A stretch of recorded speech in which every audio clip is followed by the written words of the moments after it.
Morning. Morning. How are you guys? Hi. Whew. We got lots of people coming. Great. Say hi first. Oh my, just coming in so fast. Looks beautiful outside. Has anybody checked the weather report? Whoa. Is it going to be nice? Not yet. I went outside. Yeah? It's really nice out. Oh, that's good. We need a nice day. Chickens out. It's freezing. Is it? No? It seemed nice out. It's warm. It's warm. It's very warm. It's very, very warm. Yeah, Good very, news. very hot. Let's chat for a minute. I'm just going to take attendance here. There's 23 people here. Hi, Sam. 23. 23, 24. Wow. Hi, Mom. This Hi, Mom.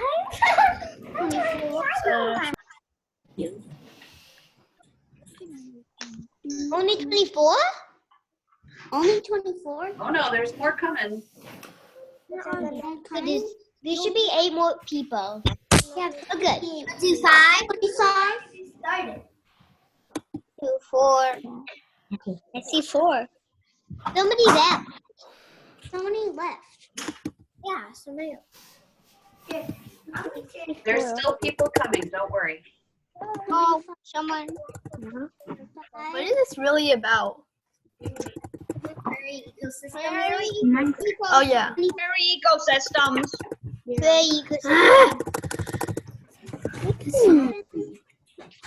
I think everybody here knows that we're recording. Yep, everybody here knows that we are recording. I don't know what places they are. Oh, goody. 4 more people. Yeah. See yours. Why? 20 people that That'll be all 28 the people who came. the out. Oh, hi,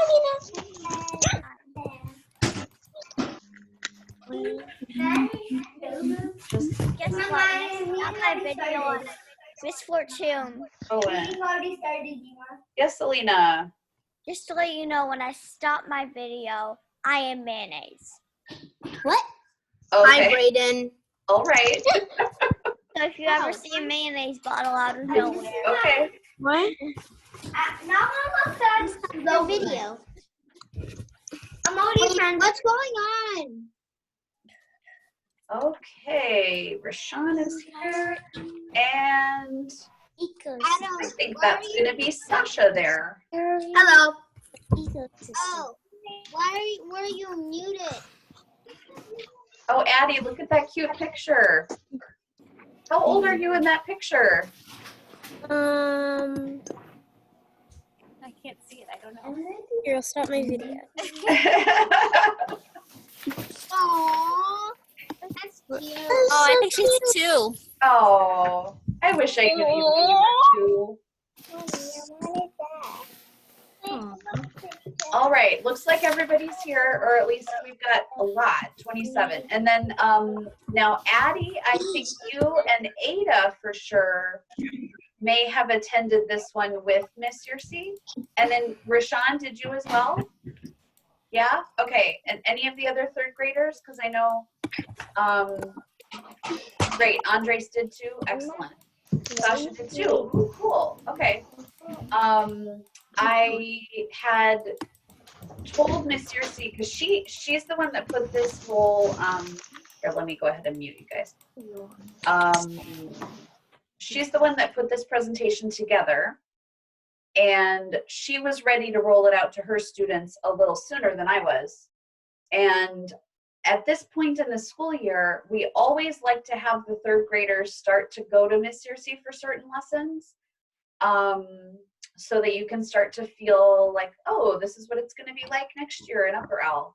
And so that's why the 3rd graders were invited to this lesson last week. I wasn't quite ready to bring it to you guys just yet, so I had other things in the hopper. So some of the 3rd graders have seen this material already. Those that are in 1st and 2nd grade, did you get a chance to go through the presentation and read a little bit before coming to the discussion? Go ahead and raise your hand if you already read through it. Okay. Okay, good. Great. Okay, so many of you did. If you didn't, don't worry. We're going to read through it together now. What I would like to be able to do is I want you to try something. I just learned a new trick, and maybe you guys all know this trick, and I'm the last one to figure it out, which is often the case with the computer stuff. But I just learned this week how to briefly unmute yourself by using your space bar. So if you're at a computer with a keyboard, I don't know if this will work on an iPad, but oh, Owen knows this trick, okay? If you're at a computer with a keyboard and you are muted, if you press the space bar and hold it down, it'll unmute you just for a minute so you can say something. So if you have a keyboard in front of you, go ahead and give that a try and see if it works. Nope, it's not working. Okay, let me try something else. Let me click one thing. Okay, now try. Yep. Yeah. Ah, it's working. Working. Excellent. Okay, Wait, what? great. Too, I knew Thank that you. too. Got my This is where I learned that I'm How you creating a do it? monster. Lift up your hands off the space bar. Got my big one. Go back on mute. Go back on mute. That's it. I already knew this trick.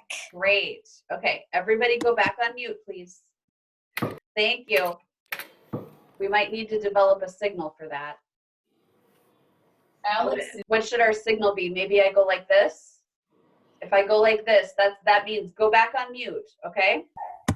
All right. High of 74 on Saturday, Owen says. Awesome, you guys. That explains why my next door neighbor is working on filling up his swimming pool today. Miss Fortune. If you hear my dogs barking, it's because the neighbor is filling his pool and the pool guys keep walking back and forth. Okay, go back on mute. Go back on mute. Okay, so we're going to use that tool of being able to mute or unmute yourself temporarily only for comments that have to do with the presentation. Okay? Serious comments about the presentation, you can go ahead and use your space bar. All right, so I'm going to share my screen Wait. so that we can view the presentation.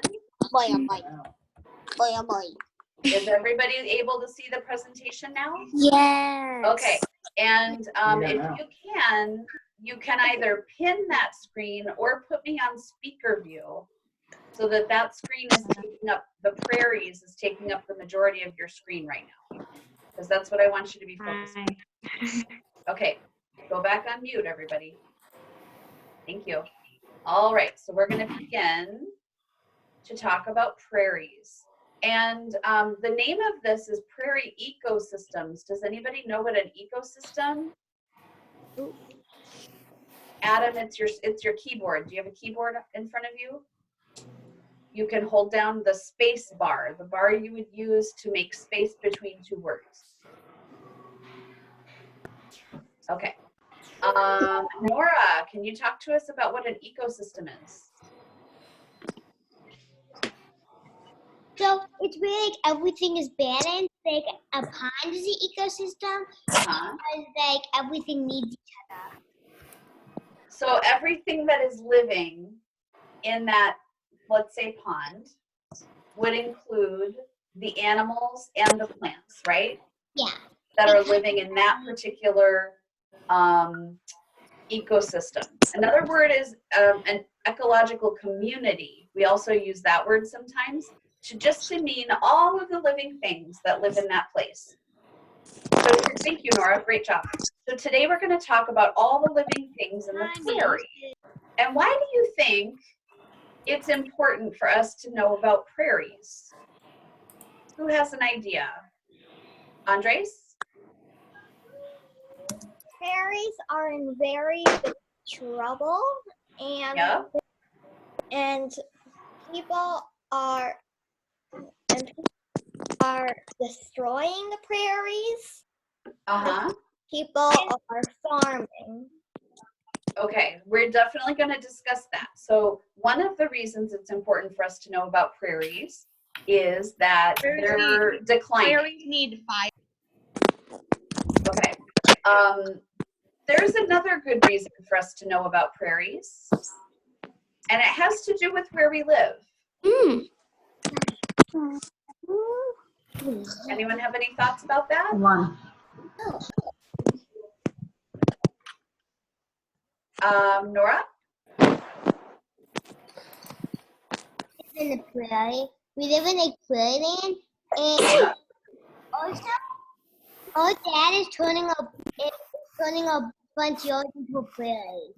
Oh, wonderful. Okay, we're going to talk about that too, about how individuals are working really hard to bring back some of the plants and hopefully the animals. Although I don't think we can expect some bison to go live in your yard, but maybe. I don't know how big your yard is. Okay, so we're going to get started here. What is a prairie? So Nora's exactly right. If we could go back in time to where we live right now, what we would see would look an awful lot like this picture here. If we could go back to before all of the settlers came and began farming here, we would see this. A prairie is a grassland. The days where Everybody go back on mute, please. The early settlers, who were the first European settlers to arrive here, said that the prairie is more of everything. More heat, more rain, more cold. When we use the word prairie, we are usually referring to the grasslands in North America. And that is definitely what would have been covering all of this area where we currently live. All the way to where I grew up in Minnesota, and even further west, all looked like this, as far as the eye can see. Prairies are biologically diverse, which just means there are a lot of different kinds of animals and plants, a lot of different kinds of living things. The primary living things that you find in a prairie are herbaceous plants. Herbaceous means, and some of you have had a lesson on woody versus herbaceous stems. Plants with woody stems are trees and shrubs that have branches and stems that are woody, that have bark on the outside. Herbaceous plants are all the other ones, the green ones, the ones that seem like you could bite into them and they would be juicy. Those are herbaceous stems. So the main herbaceous plant that you are familiar with is grass. You have a lot of herbaceous grass growing outside your house right now. Plants that make flowers are usually herbaceous plants. And they can be called forbs. But that's the main plant you're going to see on the prairie. Not so many trees, not, as you can see, I don't see any trees at all, and not so many shrubs, mainly plants with herbaceous stems. And by the way, as a side note, go back on mute. Okay, I'm going to have to change the settings. Because I'm not, this is one of those presentations where I need to be able to call on people, and otherwise I can't have so many interruptions or the lesson's going to take 3 hours. I can't do anything with my iPad. Or the iPad. Danny, are you having trouble seeing the presentation? I'm having trouble getting myself back on mute. Okay, I'll take care of that from here. There we go. Uh-oh, I didn't mean to go back.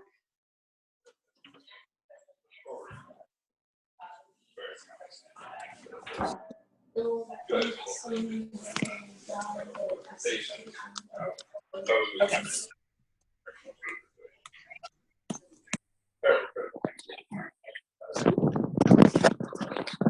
Okay. prairies can be thought of as a sea of grass.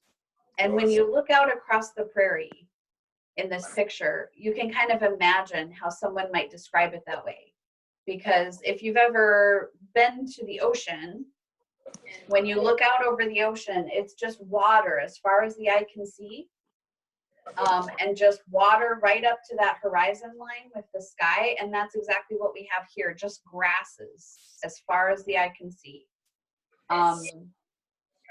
And the grasses are maintained by two things. And by maintained, I kind of mean they're kept under control. The way that you keep your yard under control by mowing it every week, and by now you guys have all had to start mowing your lawns, right? Somebody is mowing your lawn. It may not be you, but someone is mowing your lawn. Because if we just let the grass grow and grow and grow, it would get quite tall. And then you really wouldn't be able to play in your yard. So the prairies also have to be maintained. The grasses have to be kept under control. And so the two ways that prairie grasses are maintained are fire and large grazing herbivores. Does anybody have an idea of what kind of herbivore might have maintained this prairie grass? Ada. Bison. Yes, bison were the primary herbivore. A herbivore is an animal that eats only plants, right? Bison would have been the main mowing for this type of prairie grass. Miss Fortune. Yes. So like bison it's like a keystone, like. I'm gonna get there, Ada. Okay, I'm gonna get there. So the name prairie comes from a French word for meadow. And that doesn't really, a meadow is not really the same as a prairie, because a prairie goes for miles and miles and miles and miles as far as the eye can see. And a meadow is really a smaller grassy area within more of a forested region, which is typical for what they had in Europe. So when those first European settlers arrived here, they struggled to name this giant, massive sea of grass. And the best word they could come up with for it was their word for a small meadow. So they called it a prairie. And the prairies have really represented different things to different people. Were the European settlers the very first people to live on the prairie? No, absolutely not. There were already people living here when those Europeans arrived. And those Native Americans, they were living on the prairie. They were using the plants. They were hunting the bison that lived here. And the European settlers had a different view of the prairie. They actually thought, well, there are no trees here. They had come, Europe, if you've ever been to Europe, you'll know, a lot of it is covered in forest. And so when they arrived on the prairie, they thought, well, this is useless land because there are no trees growing here. And they wondered if anything useful could grow there because of the lack of trees. They also saw the people that were already living there and the bison as a bit of a nuisance. But eventually they figured out that they could farm the area, that the soil was actually very rich, and that they could pull up the grasses and plant corn and wheat, and it worked out. So today, those massive areas of prairie have declined so that there's just about less than 0.1% of the prairie that there used to be is left. So prairies used to cover around 22 million acres of Illinois, and that was out of a total of 37 million acres. So the majority of the state of Illinois had been covered in prairie, and today it covers just 22,000 acres. So much, much less is actually still covered in prairie. So let's talk a little bit more about how that prairie grass was maintained. It was maintained by fire, and fires were naturally occurring. And then when the pioneers started to settle the land, they would actually set fires on purpose and could try to control them, obviously, in order to purposely burn away the plants. But fire is a very important part of an ecosystem, a prairie ecosystem, because you have to get rid of dead plants and you have to create space for new plants to grow. And if you think about all those tall, tall grasses, any new plants that are trying to grow underneath are not getting very much sunlight. So every so often, you have to have a fire come through, clear out all the tall stuff that will allow new plants to grow. Fire also got rid of the woody vegetation that the shrubs that would shade the ground and prevent some of the other native prairie plants that needed full sun from getting what they needed to grow. And then the fire burned the old plants, and the burned plants, the ash would fall, and all of the nutrients from that would become part of the soil, and that would nourish the new plants that we're trying to grow. So if we didn't have fire come through every now and then and promote that new growth, then we would end up with those woody plants starting to take over, and that would naturally end up in a forest over many, many, many, many years.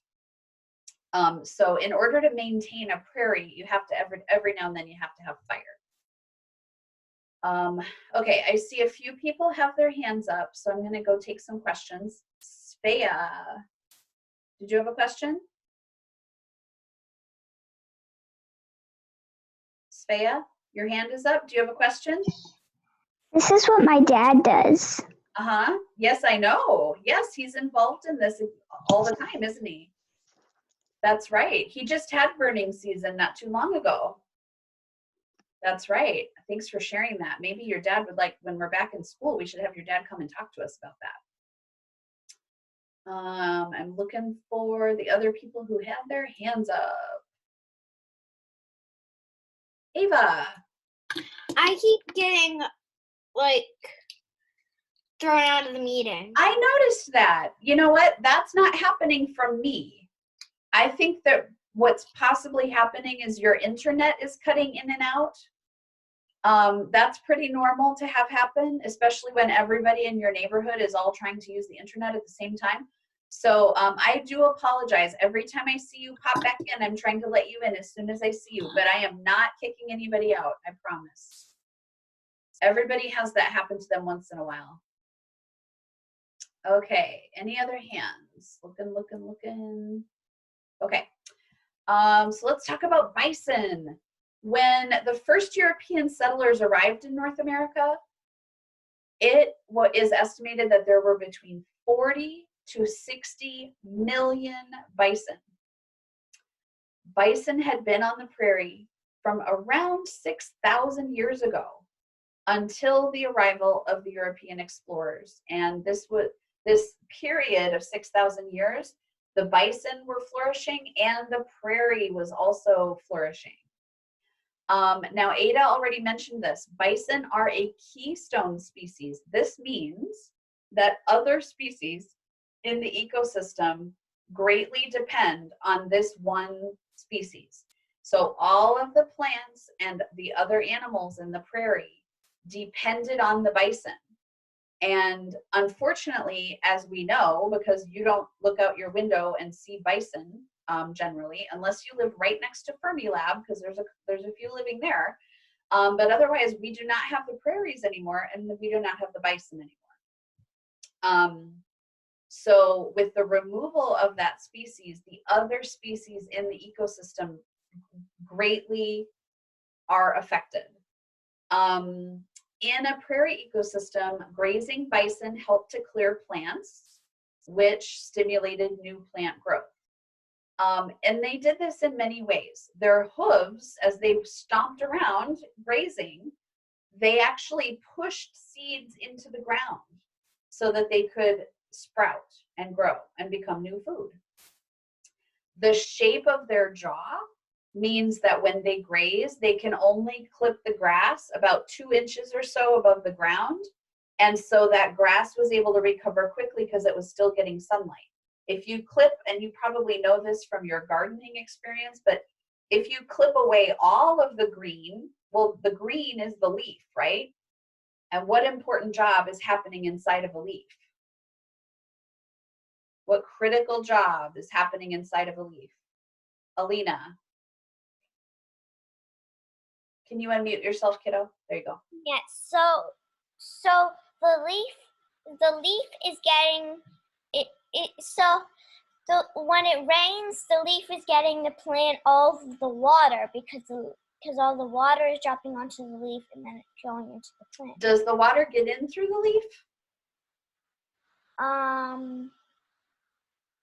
So the water gets in through the roots and is carried up to the leaves so that an important job can happen in the leaf. What is the important job happening in the leaf? Danny.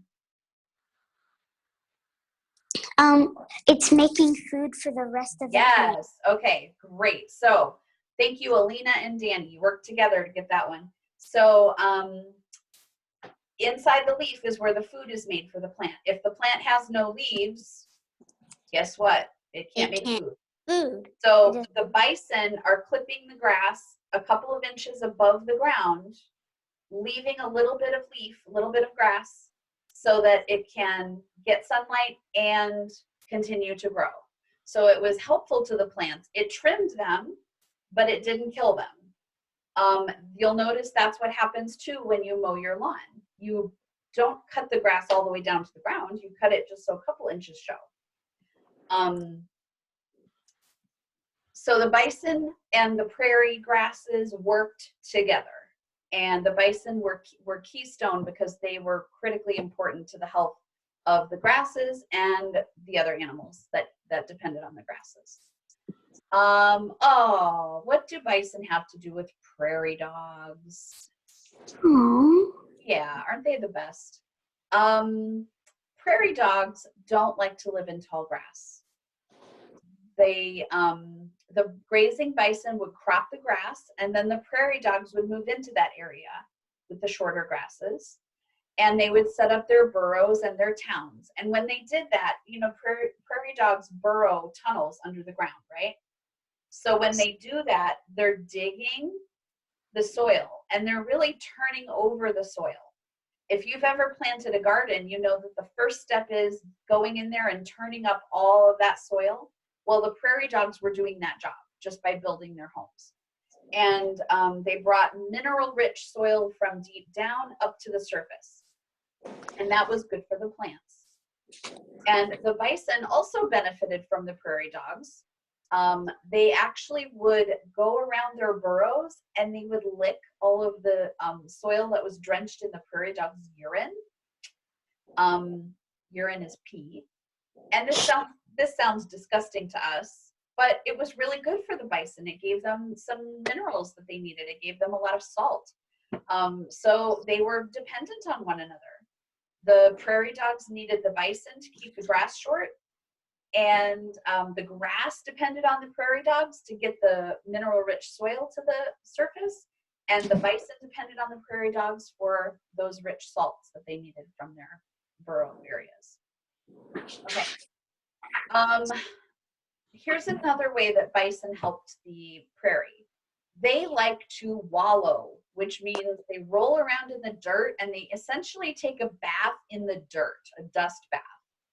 This doesn't sound like a good idea to us. I think our parents would be frustrated with us if we decided to go take a dust bath. But it's good for bison because it helps their skin, it removes bugs, and you know what? It's a lot of fun. Adam would like to know if prairie dogs are omnivores. Ooh, that's a great question. That sounds like a wonderful follow-up exercise to do. So wallowing creates bowls in the dirt. You can see the picture on the bottom of what a bison wallow looks like. And those wallows are important to prairie ecosystems because They clear away the grasses entirely, and that allows brand new plants to come in and get started. It gives them a nice clear area to get started. They can also fill up with water after a rain and provide a water source to the animals in the area.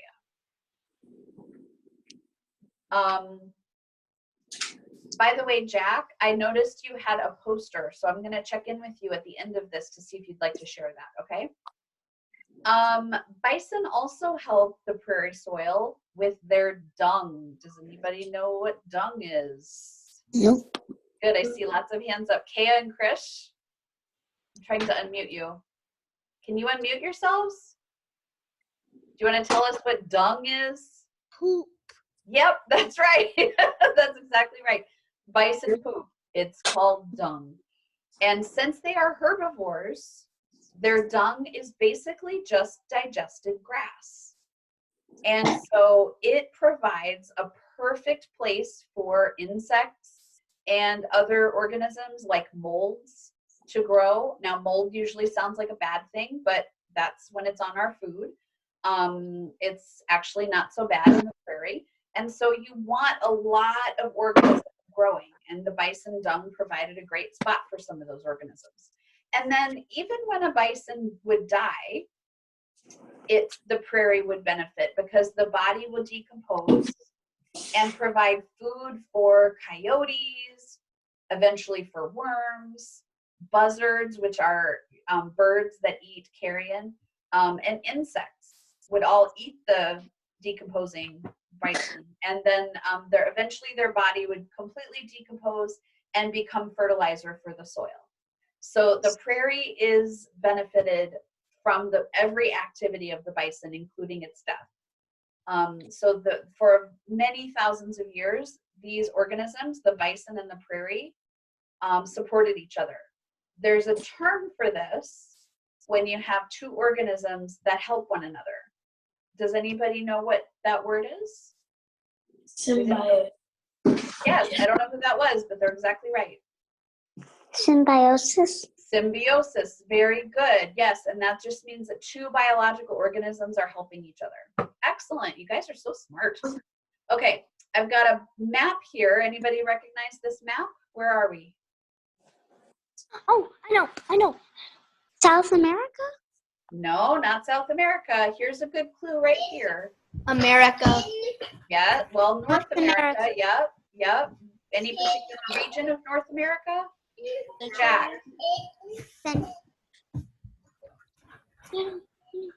Jack, can you unmute yourself? I can't seem to do it. Central United States? Yeah, okay. Jack, is that what you were going to say? Yeah, the yellow.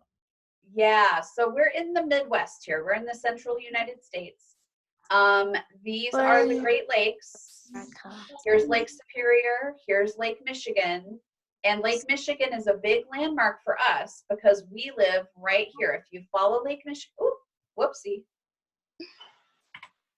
If you follow Lake Michigan all the way down to the bottom, that's where Illinois begins. And you can see the outline of Illinois right here. Okay? And you know that the city of Chicago, are you able to see my little arrow here? Yes. Okay. You know that the city of Chicago is right here at the bottom of Lake Michigan, and that we live just to the west, about here, is where we live. So we can't see your arrow. Miss Fortune, we can't see your arrow. Okay, it's sorry. by our faces. Okay. I can see it. Some people can, some people can't. So we live in the area that would have been the tall grass prairie, this green area, okay?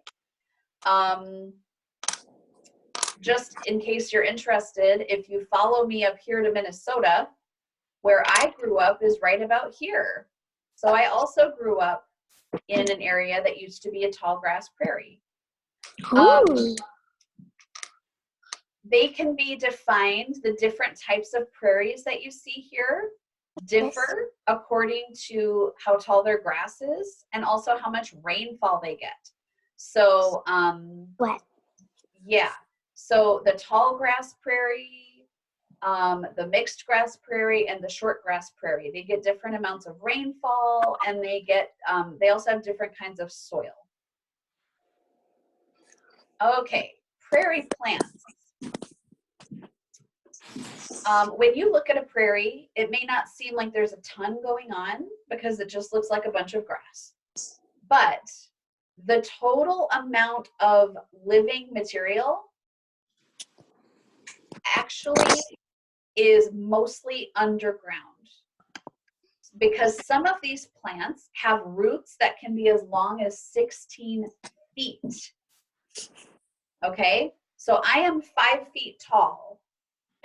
So 3 of me, if I had 2 more people the same height as me standing on our shoulders, that would be how long or how tall some of these roots are under the ground. So the prairie soil has about 2 feet of rich humus, which is really dark, organic, rich material full of nutrients, and it develops as other plants and other material decay. There's a lot of rich soil, which is one of the reasons that the prairie was so good for farming. Because once they got rid of the prairie plants, they had 2 feet of very rich soil to work with. The picture we have here is a lead plant. And the part that you can see above the ground is about 2.5 feet tall, but the roots are about 14 feet long underneath the ground. These long root systems help prairie plants because remember, one of the things that happens to kind of manage the prairie is fire. But the fire only burns the part that's on the top of the ground. And it still has a 14-foot root system underneath. So that plant is going to recover very easily. Not only is that root system protected by fire, but it also helps the plant survive a drought. Because if you think about it, when it rains, the water seeps into the ground. And it continues to seep lower and lower into the ground until it goes down to a very, very deep part called the water table. And if a plant has a short root system, then it's going to be able to take advantage of that water for a while, but eventually that water is going to go deeper and deeper. And when there's a drought, which means that it hasn't rained in a long time, those shorter roots won't have any water until it rains again. But if you're a plant that has a root system that goes down 14 feet, then you're going to be able to get access to water throughout that drought because you're going to be able to tap into the very deep, deep reserves of water down in the soil. So those deep roots allow the prairie to really flourish. Yes, Andres. May I go to the bathroom? You certainly may.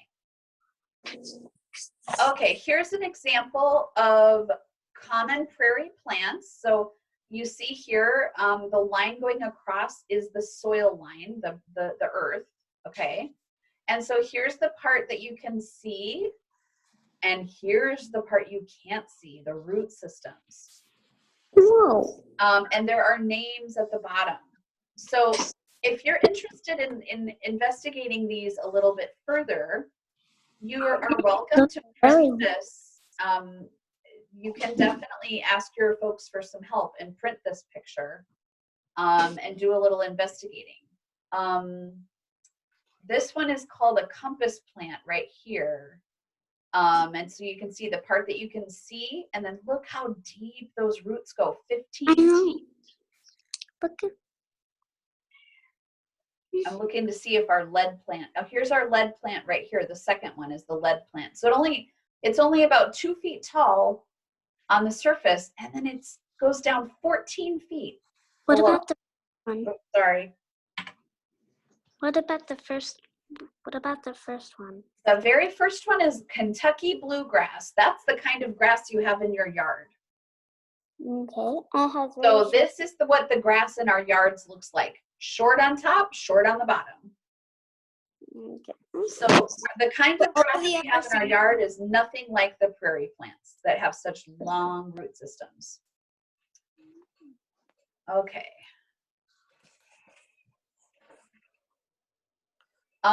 So what happened to all the prairies? This is the bummer. Lots of things happened. Some of them were done purposely, and some were just accidental consequences of people moving in and trying their best to farm and make their livings.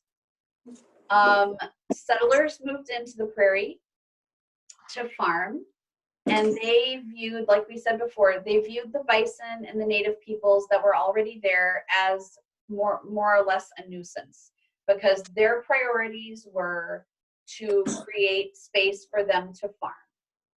And so settlement really picked up, especially after the Civil War and ended.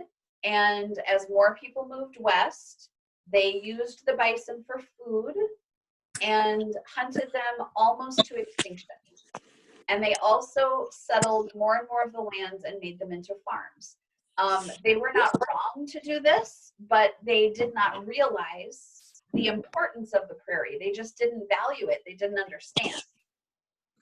And so by the 1880s, there were only a few hundred bison left in the wild. And so this had an impact on the entire ecosystem. Another thing that happened was John Deere. We read a story about him last year. John Deere, that's who. He was a blacksmith by trade, and he patented the first steel plow that could break the soil and prepare the prairie soil for farming much more quickly than a man with or a woman with a horse-drawn plow could do. Or excuse me, it was a horse-drawn plow, but it was made of steel. It wasn't made of wood. And so it didn't break as often, and it could break a lot more soil. Before this, the wooden plows were very, they did not break down the prairie sod as well. And so the steel plow was an amazing gift to farmers. But it also meant that they really converted almost all of the prairie that they could into farmland. And then the other thing that happened was railroads came in, and the railroads used a lot of the habitat. If you make a railroad across a habitat, then that limits where the animals and the plants can go. And so it was a wonderful invention because it connected all the towns and all the cities and towns across the country, but it also divided up the land, and it prevented the plants and animals from being able to go where they usually go. And the other thing that divided up the land even further was the invention of barbed wire in 1875, which helped farmers and ranchers block off larger areas of land, and that helped them to grow cattle, and it helped them to protect their fields, but it also really segmented up the land, and so it hastened the demise of the prairies. All these people that farmed the land were not bad people. They are, in fact, for many of us, they are our ancestors. These are our great grandparents who did this, and they did it to have a better life. And we would not have the cities and towns that we live in today if not for them choosing to do this. However, in those days, people did not stop to think about, well, what will happen if we don't have these animals and plants anymore? So nowadays, partly because we live in a much easier time where we do not have to spend our whole day making our food, we have the luxury of looking at ecosystems in a different way. And we have more value for those ecosystems as a result. And so people like your parents are working hard to try to recultivate some of those prairie plants and species. So we're going to talk about that now. I bet that when you have been at a park or on a walk with your family, you have seen some signs like this: prairie restoration in progress. This is happening all over that map that we saw of the 3 different kinds of prairies. Park districts and state fish and wildlife and individual property owners are all working hard together to help recreate the prairie.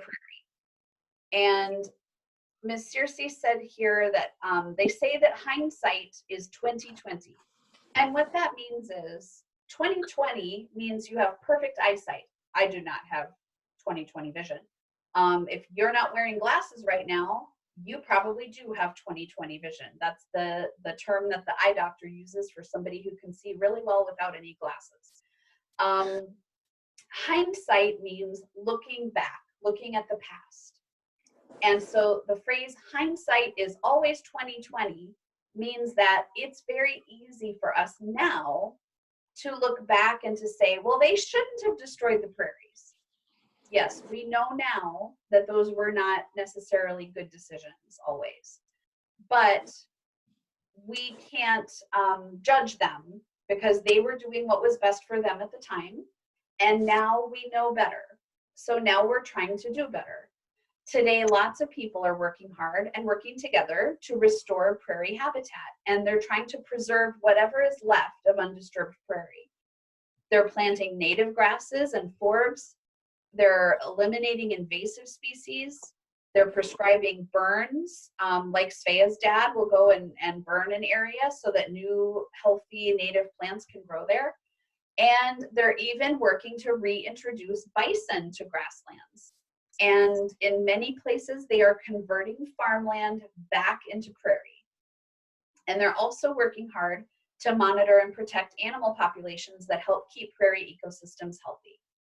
So there's a lot of work going on in Illinois and all over that Midwestern region that we saw on the map to bring the prairies back. So here we have some ideas for follow-up. Now, I want to make sure you understand. These are suggestions for your follow-up work. You are welcome to take these ideas and go off to do your own research. So I'm going to list some of these with you now, and then I'm going to ask you to help talk to me about how you might go on and research. You could look into the geologic history of the prairies, how this land was formed. You could look into what kind of prairie was in Illinois. You can look at places like Midwin National Tallgrass Prairie and Natusa Grasslands. These, I don't know why I just said grasslands in a weird voice. These sites are actually not far from here, but they have websites that you could look at. You can also investigate the cool work happening at Fermilab, which is right in my backyard. They are working hard. They have a huge property and they are working hard to cultivate the prairie, and they even have bison living there. I bet some of you have been there. You can ride your bike through it. I don't know if you can do that right now, but when life gets back to normal, you'll be able to do that. You could make a chart of prairie plants and their root systems, similar to the chart that we just showed. You could go outside and on your driveway with chalk or with a jump rope or something, you could go out and measure how long some of those root systems are. You could research the Homestead Act. The Homestead Act was a government program that encouraged people to move out west and farm the prairies. So that would be an interesting thing for you to learn about. You could learn more about John Deere. You could investigate Native American Plains peoples. Who were the people that were living here for a very long time before any of those European settlers showed up? You could find out about other animals. We know about bison, we know about prairie dogs, but what other animals were abundant in the prairies? And you could also do some research, and it sounds like some of you are already doing this, on how you can help to support the people that are cultivating prairie right now. Okay, so those are some suggestions of follow-up work that you could do. What are some of the ways, because I have not provided any links here. So I'm not handing you this information. I'm suggesting things you might follow up on. So where could you get some information about some of these things? Where could you look? Alina?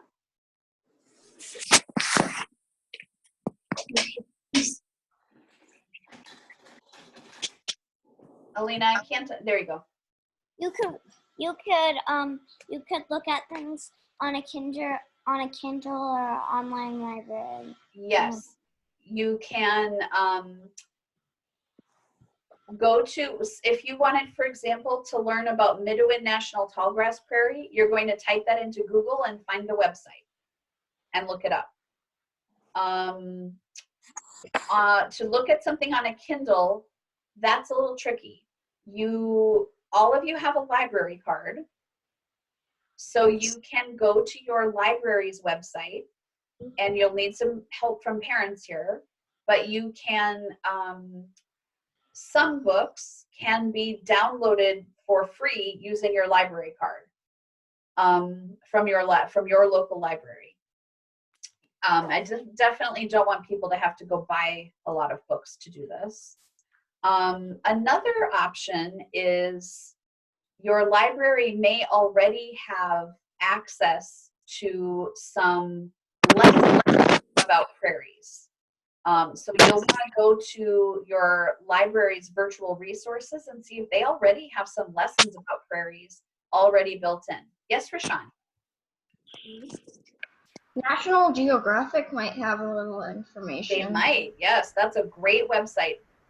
I definitely would start there if you're looking into the animals, for sure. That's a great place to start. It's usually where I start if I'm looking for animal information. Great. Okay. So I wanted to touch base with our friend Jack here because I happened to notice, where did he go? There he is. So Jack, I noticed you were holding up a poster that looked to me to be about prairies. Is that something you'd feel like sharing with us? It's okay if you don't. No, thank you. Okay. Well, would you send me a picture of it then later? I'd love to see it. Yesterday, I thought my mom put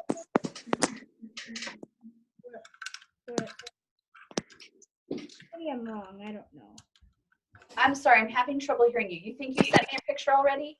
Okay, I probably just haven't looked at it yet. Okay. Thank you, Jack.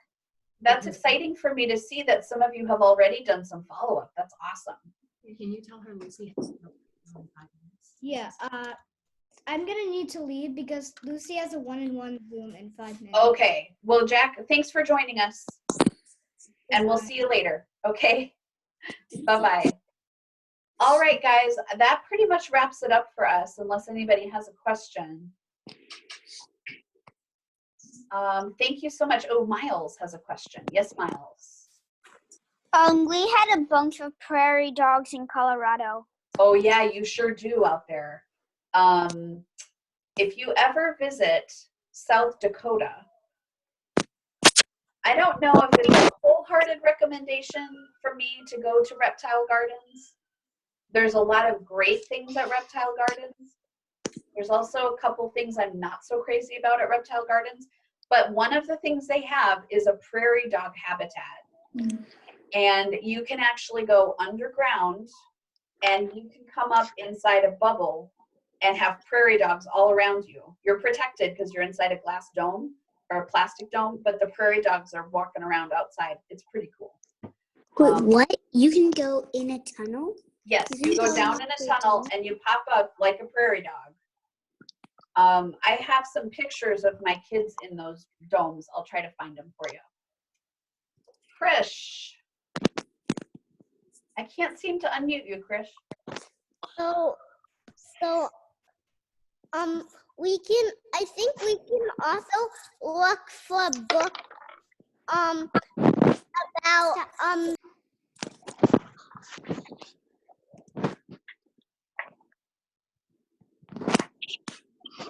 Krish, I'm not able to hear you. I think you have to hold down the bar.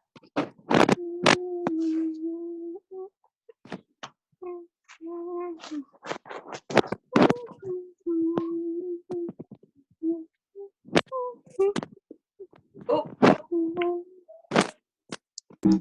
Okay, there we go, Krish. Okay, you said you can also look for books about, and then I didn't hear the rest. about Uh-oh. Now they froze up on me. Okay, Krish and Kaya, we're not able to see you or hear you anymore. I'm sorry. Ada. If you wanted to go to John Deere, you could look for a biography, biography. Yeah, biography. Yeah. Yes, and we had one from the library, and I think it was called John Deere, That's Who, wasn't it? Yeah. Yeah, It's called so John Deere. that was a good one. That was very good. Okay, guys, I'm gonna let you go. It has Bye, been a lot of everyone. fun. Thank you so much for coming. Bye, everybody. I'll see you guys at Read Aloud. See you guys later. Bye. Bye-bye. Did you even listen to any?